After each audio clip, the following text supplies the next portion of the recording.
వాళ్ళ private parts పైన తన్ని లాఠీని రాంగ్గా యూజ్ చేశారు. వాళ్ళ ప్రైవేట్ పార్ట్స్ నుంచి రక్తం వస్తున్నా సరే వదలలేదు. టార్చర్ అంటే ఏంటో చూపించారు.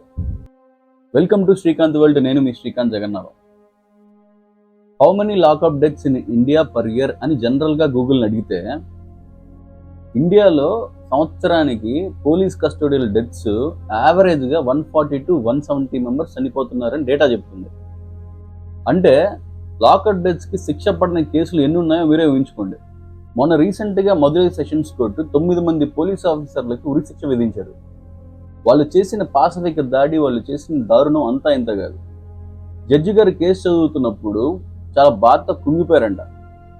వీళ్ళకి లైఫ్ టైం ప్రిజన్ వేయొచ్చు, కానీ వీళ్ళు బ్రతికుండడం కంటే కూడా చావడమే కరెక్ట్ అని రేరెస్ట్ ఆఫ్ ది రేర్ కేసుగా భావించి ఉరిశిక్ష విధించారు. ఈ 10 మంది పోలీసులు ఆ ఇన్నోసెంట్ పీపుల్ మొబైల్ షాప్ నడుపుకుంటున్నటువంటి జయరాజు బెనిక్స్లను లాఠీలతో కొట్టి వాళ్ళ ప్రైవేట్ పార్ట్స్ పైన తన్ని లాఠీని రాంగ్గా యూజ్ చేశారు. వాళ్ళ ప్రైవేట్ పార్ట్స్ నుంచి రక్తం వస్తున్నా సరే వదలలేదు. టార్చర్ అంటే ఏంటో చూపించారు.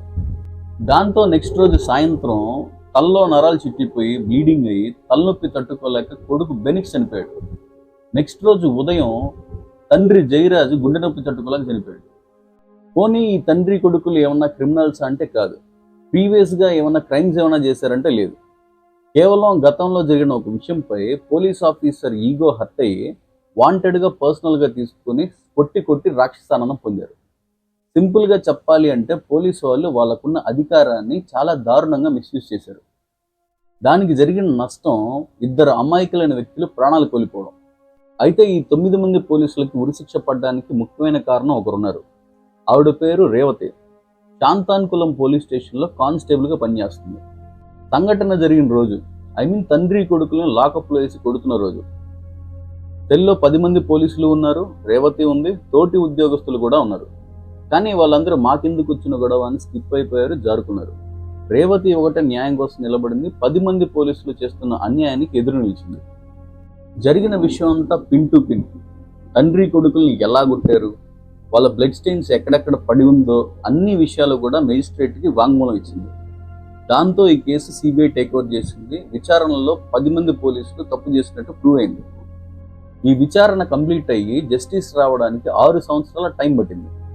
ఎందుకంటే 10 మంది పోలీసుల్లో ఒకతను చనిపోయాడు. ఇంకా మిగిలిన 9 మంది పోలీసులకు గాను 9 మంది అడ్వకేట్లను పెట్టుకున్నారు. 105 మంది సాక్షులను అలాగే రేవతిని 9 మంది లాయర్లు విడివిడిగా విచారించాల్సి వచ్చింది. అంటే దాదాపు 950 క్రాస్ ఎగ్జామినేషన్ జరిగింది. ఇంత జరిగినా రేవతి ఎక్కడా కూడా తన ఉనికిని కోల్పోలేదు, ఎవరికి భయపడలేదు, దేనికి బెదరలేదు. తను తీసుకున్న నిర్ణయానికి కట్టుబడి ఉంది. అండ్ అలాగే 2000 పేజీలు పైగా ఉన్న ఛార్జ్ షీట్ని స్టడీ చేయాల్సి వచ్చింది. అందుకే ఈ కేసుకి ఇంత టైం తీసుకోవాల్సి వచ్చింది. చివరికి మదురై సెషన్స్ కోర్టు ఈ కేసుని రేరెస్ట్ ఆఫ్ ది రేర్ కేసుగా పరిగణించి 9 మంది పోలీసు ఆఫీసర్లకు ఉరిశిక్ష విధించారు. అయితే ఇక్కడ ఒక రకంగా బాధాకరమైన విషయం ఏంటంటే, మరణశిక్ష అయితే విధించేశారు, సంతోషమే. అమాయకులైన 2 వ్యక్తుల చావుకి న్యాయం జరగాలి అంటే సాటి మనుషులుగా మదురై సెషన్స్ కోర్టు ఇచ్చిన తీర్పును మనం అందరం కూడా వెల్కమ్ చేయాలి. అయితే రియాలిటీలోకి వస్తే ఆ తీర్పును అమలు చేయడానికి చాలా టైం పడుతుంది. ఇప్పుడు ఈ 9 మంది పోలీసులు ఈ కేసుకి హైకోర్టులో అప్పీల్కి వెళ్తారు. అప్పుడు ఆ హైకోర్టు మళ్ళీ విచారణ మొదలు పెడుతుంది. విచారణ అంతా పూర్తయ్యాక సపోజ్ హైకోర్టులో కూడా సేమ్ ఇదే తీర్పిస్తే వీళ్ళు ఈ కేసుకి మళ్ళీ సుప్రీంకోర్టులో అప్పీల్కి వెళ్తారు. సుప్రీంకోర్టు మళ్ళీ విచారణ మొదలు పెడుతుంది. ఇదంతా జరగడానికి టైం పడుతుంది. అండ్ దీంతో పాటుగా రాష్ట్రపతి క్షమాభిక్ష కూడా రిక్వెస్ట్ పెట్టుకుంటారు. ఏం జరిగినా సుప్రీంకోర్టు ఇచ్చేదే ఫైనల్ జడ్జిమెంట్. అది జరగడానికి ఎంత టైం పడుతుందో తెలియదు. Just have to wait and watch అంతే. ఫైనల్ జడ్జిమెంట్ వీలైనంత త్వరగా రావాలని కోరుకున్నాం. అయితే నేను ఇక్కడ 2 విషయాలు చెప్పాలి అనుకుంటున్నాను. అందులో మొదటిది ఏంటంటే పవర్స్ని మిస్యూజ్ చేయడం గురించి. ఒక సామాన్యుడు తనకున్న అధికారాన్ని మిస్యూజ్ చేస్తే అది సమాజానికి కొంత డ్యామేజ్ చేస్తుంది. అదే అధికారంలో ఉన్న ఒక వ్యక్తి తన పవర్స్ని మిస్యూజ్ చేస్తే సమాజానికి డ్యామేజ్ చాలా ఎక్కువగా ఉంటుంది. అధికార దుర్వినియోగం ఎంత ప్రమాదకరం అంటే, ఒక చిన్న ఎగ్జాంపుల్, సపోజ్ నా దగ్గర అధికారం లేదు, నేను ఒకరిని కొట్టాను, అది అతన్ని ఎంతవరకు డ్యామేజ్ చేస్తుంది? కొంతవరకు డ్యామేజ్ చేస్తుంది. అదే నేను పోలీస్ అయ్యి నా చేతిలో లాఠీ ఉంటే నేను దాన్ని మిస్యూజ్ చేస్తే అది ఎంతవరకు డ్యామేజ్ చేస్తుంది? డ్యామేజ్ కొంచెం ఎక్కువగానే ఉంటుంది. అదే నా చేతిలో గన్ ఉంటే దాన్ని మిస్యూజ్ చేస్తే ఎంతవరకు డ్యామేజ్ అవుతుంది? ఈవెన్ ప్రాణాలు కూడా పోవచ్చు. కాబట్టి అధికార దుర్వినియోగం చేయకూడదు, చాలా తప్పది. అందుకే నేను ఏమంటానంటే, కామన్ మ్యాన్ కంటే కూడా పోలీస్ వాళ్ళకి అధికారాలు ఉన్నాయి కాబట్టి వాళ్ళకే సమాజం పట్ల ఎక్కువ రెస్పాన్సిబిలిటీ ఉండాలి.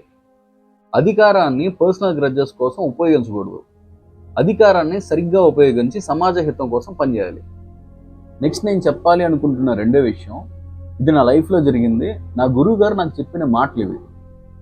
నేను జూనియర్ లాయర్గా వర్క్ నేర్చుకుంటున్నప్పుడు మా సార్తో పాటు ప్రతి కోర్టు తిరిగేవాడిని. మా సార్ కోర్టులోకి ఎంటర్ అయ్యే ప్రతిసారి కూడా జడ్జిని చూస్తూ నమస్కారం పెట్టి ఎంటర్ అవుతారు. అలాగే ఎగ్జిట్ అయ్యేటప్పుడు కూడా జడ్జిని చూస్తూ నమస్కారం పెట్టి ఎగ్జిట్ అవుతారు. నేను మాత్రం అలా చేసేవాడిని కాదు. ఇది గమనించిన మా సారు, ఏంటి శ్రీకాంత్ చేతులు ఉప్పుకుంటూ వస్తున్నావు స్టైల్గా, ఏంటి నమస్కారం పెట్టడం రాదా అని అడిగారు. దానికి నేను, నాకెందుకో ఒకరికి నమస్కారం పెట్టాలన్నా ఒకరికి సెల్యూట్ చేయాలన్నా నాకు కొంచెం ఇబ్బందిగా ఉంటుంది సార్ అని చెప్పాను. అప్పుడు మా సార్ నాతో చెప్పిన సమాధానం ఏంటంటే, చూడు శ్రీకాంత్, మనం ఏ ఒక్క వ్యక్తికో మనం నమస్కారం చేయడం లేదు. ఆ జడ్జి కూర్చున్న చైర్కి మనం నమస్కరిస్తున్నాం. ఆ చైర్లో కూర్చున్న వాళ్ళకి అధికారం ఉంటుంది. ఆ అధికారం వల్లే ఓ నలుగురికి న్యాయం జరుగుతుంది. అదే దైవత్వం. సో అలాంటి దైవత్వానికి మనం నమస్కారం పెట్టడంలో ఎటువంటి తప్పు లేదు అని చెప్పారు. మా సార్ చెప్పిన ఆ సమాధానం చాలా కన్విన్సింగ్గా అనిపించినప్పటికీ, ఇన్ కేస్ వాళ్ళు కూడా న్యాయం చేయలేకపోతే పరిస్థితి ఏంటని అడిగారు. అప్పుడు జడ్జెస్ పైన కూడా యాక్షన్ తీసుకునే చట్టాలు ఉన్నాయి, దానికంటే ముందు నువ్వు నీ నేచర్ ఆఫ్ డ్యూటీస్ ఏంటో అలాగే నీ రెస్పాన్సిబిలిటీస్ ఏంటో తెలుసుకుని ఉండు అంటూ ఓ స్వీట్ వార్నింగ్ ఇచ్చారు. అంతటితో మా కన్వర్జేషన్ ఆగింది.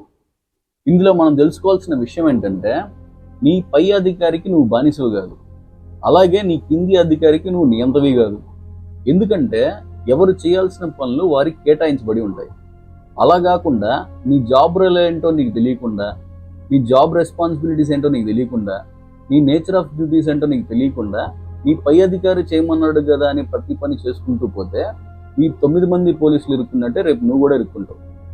అందుకే ఫస్ట్ నీ జాబ్ ఏంటి, నీ జాబ్ రెస్పాన్సిబిలిటీస్ ఏంటి, ఏ పనులు చేయాలి, ఏ పనులు చేయకూడదు, నీకున్న అధికారం ఎంతవరకు మాత్రమే ఉంటుంది, ఇలాంటి అన్ని విషయాలు కూడా ఖచ్చితంగా తెలుసుకోవాల్సిన ముఖ్యమైన విషయాలు. ఫైనల్గా నీ అధికారం వల్ల సమాజానికి ఉపయోగకరంగా ఉండాలి కానీ నష్టం కలిగేలా మాత్రం ఉండకూడదు. ఈ పై విషయం ఒక పోలీస్ డిపార్ట్మెంట్కే కాదు, ప్రతి ఒక్క వ్యక్తిని ఉద్దేశించి చెప్పినవి. నీ పై అధికారి నీపై అధికారం చూపినా, నీ కింది అధికారిపై నువ్వు అధికారం చూపినా ఆ అధికారం సమాజ హితం కోసం అయి ఉండాలి. లేదంటే చట్టం చేతులు నీకు తాట ఊడిపోద్ది. జై భీమ్, జై భారత్.